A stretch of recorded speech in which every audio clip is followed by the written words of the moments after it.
Hello everyone. देखिए CAPF में assistant commandant के फॉर्म निकल चुके हैं जिसमें करीब 500 से ज़्यादा वैकेंसीज आई हैं और ये वीडियो उनके लिए इम्पॉर्टेंट है जो लोग अप्लाई करने वाले हैं बीएसएफ के लिए, सीआईएसएफ या सीआरपीएफ, एसएसबी या आईटीबीपी में अप्लाई कर रहे हैं, तो उनके लिए ये वीडियो बहुत ही इंपॉर्टेंट है। मैं अंजलि शर्मा आपको बताने जा रही हूँ कि इस वीडियो में एग्ज़ाम पैटर्न क्या होगा, इसमें कितनी कितनी वैकेंसीज आई हैं और इसके जितने इंपॉर्टेंट पॉइंट्स हैं वो सारा हम इस वीडियो में डिस्कस करने जा रहे हैं। तो चलिए वीडियो स्टार्ट करते हैं। इसमें सबसे पहले समझ लीजिए कि यूपीएससी सीएपीएफ एसी मतलब असिस्टेंट कमांडेंट 2024 में क्या क्या आया है नोटिफिकेशन, इसका आउट हो चुका है। CISF, BSF, CRPF, SSB, ITBP, इन सब में वैकेंसीज निकली हैं। ठीक है, अभी हम ये भी एक्सप्लेन करेंगे कि इसमें कौन कितनी कितनी वैकेंसीज आई हैं। ठीक है, देखिए एप्लीकेशन स्टार्ट हो चुकी है 24 अप्रैल 2024 से स्टार्ट हो चुकी है। फॉर्म भरिए इसको और लास्ट डेट जो है वो 14 मई 2024 है। मतलब फॉर्म अब स्टार्ट हो चुके हैं और लास्ट डेट भी आ गई है और एग्ज़ाम की डेट भी इन्होंने डिक्लेयर कर दी है और वो एग्ज़ाम की डेट क्या है, 4 अगस्त 2024।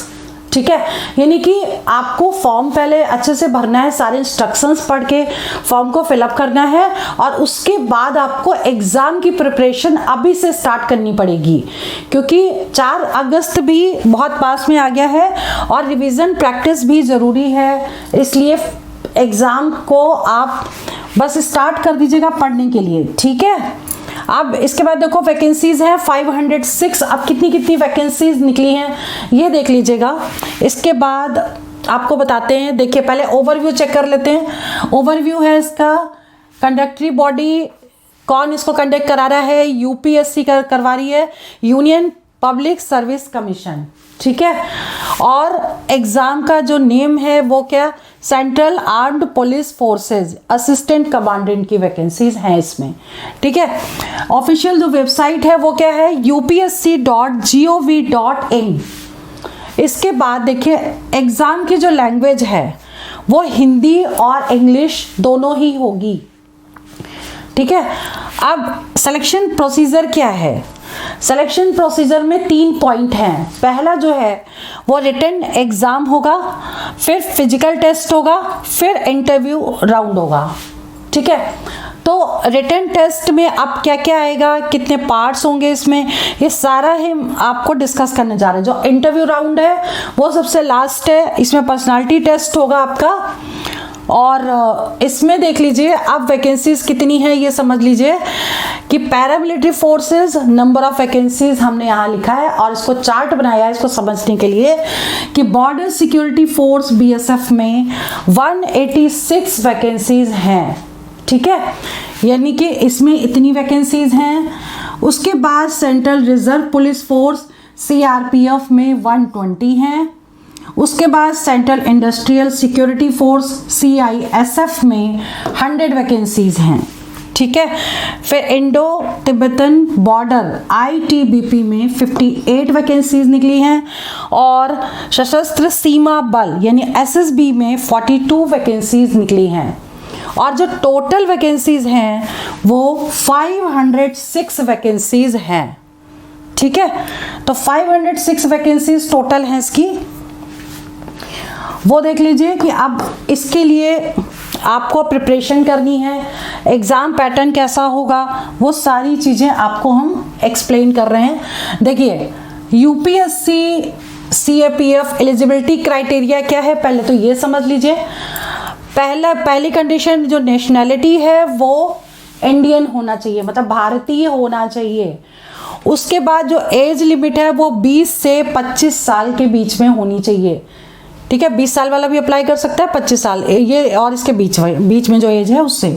अब देखिए एजुकेशनल क्वालिफिकेशन क्या है, बैचलर डिग्री होनी चाहिए, यानी कि किसी भी स्ट्रीम से उसने बीए, बीएससी, बीटेक अगर कर रखा है तो वो इसको अप्लाई कर सकता है। इसके बाद जो एज रिलैक्सेशन है वो क्या है, ओबीसी के लिए 3 इयर्स का है और SC/ST वालों के लिए 5 इयर्स का एज रिलैक्सेशन है। फिर भी और भी इंस्ट्रक्शंस इसमें पढ़ लीजिएगा, क्योंकि एक्स सर्विसमैन का 5 इयर्स का है, और भी देख लीजिएगा क्योंकि इसमें और भी बहुत सारे दिए हैं कि वहाँ पे एज रिलैक्सेशन मिल जाएगा। ठीक है, चलिए आगे बात करते हैं एग्ज़ाम पैटर्न की। एग्ज़ाम पैटर्न में हम आपको बता रहे हैं कि कितने पार्ट में एग्ज़ाम होगा।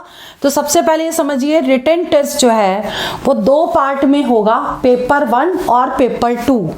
ठीक है, और निगेटिव मार्किंग भी होगी, 1/3 मार्क कटेंगे भी। जो इनकरेक्ट क्वेश्चन किया जाएगा उसके नंबर कट जाएंगे।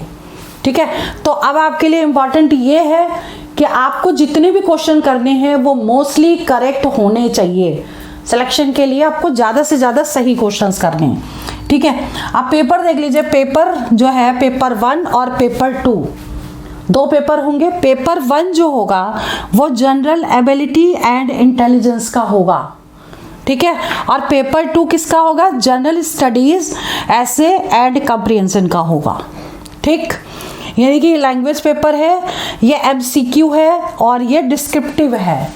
पेपर 1 जो है MCQ है और क्वालिफाइंग है पेपर 1। ठीक है, तो अब इसमें देखिए टोटल जो क्वेश्चन है वो 125 मार्क्स के हैं। MCQ होंगे टोटल 125 और टोटल मार्क्स जो होंगे वो 250 मार्क्स का पेपर होगा, यानी एक क्वेश्चन 2 नंबर का होगा। ठीक है, 125 क्वेश्चन होंगे, 250 मार्क्स के होंगे। ड्यूरेशन इसका 2 आवर्स का होगा। तो इसका मतलब ये जो पेपर 1 है ये पूरा इसका पार्ट है और ये आएगा एग्जाम में, और साथ में 125 क्वेश्चन 250 नंबर के और 2 घंटे में आपको कंप्लीट करने। ठीक है, फिर पेपर 2 जो है उसमें जनरल स्टडीज, ऐसे और ये सब आएगा। लैंग्वेज चेक करने के लिए लैंग्वेज स्किल क्या है आपकी, तो इसमें आपको 6 क्वेश्चन दिए जाएंगे डिस्क्रिप्टिव, और 200 नंबर का पेपर होगा और 3 घंटे का पेपर होगा ये। ठीक है, यानी कि इसमें लिखना पड़ेगा, पूरी लैंग्वेज को समझने के लिए पेपर रखा गया है। तो इसमें ये जो भी एग्ज़ाम है तो टोटल मिला के देखिए 5 घंटे का पेपर होगा, 450 नंबर का होगा, लेकिन ये क्वालिफाइंग है, इसके नंबर जुड़ेंगे। ठीक है, अब मेन बात ये है कि जो अब इसका जो टोटल सिलेबस है, ठीक है, वो हम इसका नेक्स्ट वीडियो में एक्सप्लेन करेंगे, क्योंकि जो भी प्रीवियस ईयर के क्वेश्चन पेपर में जितने भी क्वेश्चन मोस्टली आए होंगे उसके आधार पर पूरे टॉपिक्स मैं पूरा लिखूंगी और एक वीडियो नेक्स्ट बहुत जल्दी अपलोड करूंगी। और सबसे इम्पॉर्टेंट बात है कि इस एग्ज़ाम से रिलेटेड हम टेस्ट सीरीज़ अपनी स्टार्ट करेंगे, जो बहुत जल्दी हम आपको डेट बता देंगे, डिक्लेयर कर देंगे कि इस डेट से हमारी स्टार्ट होने वाली है।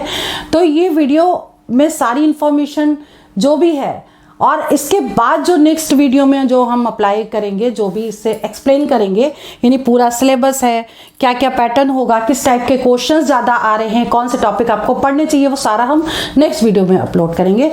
चलिए वीडियो यहीं ओवर करते हैं। All the best for exam, for selection. जय हिंद, जय भारत।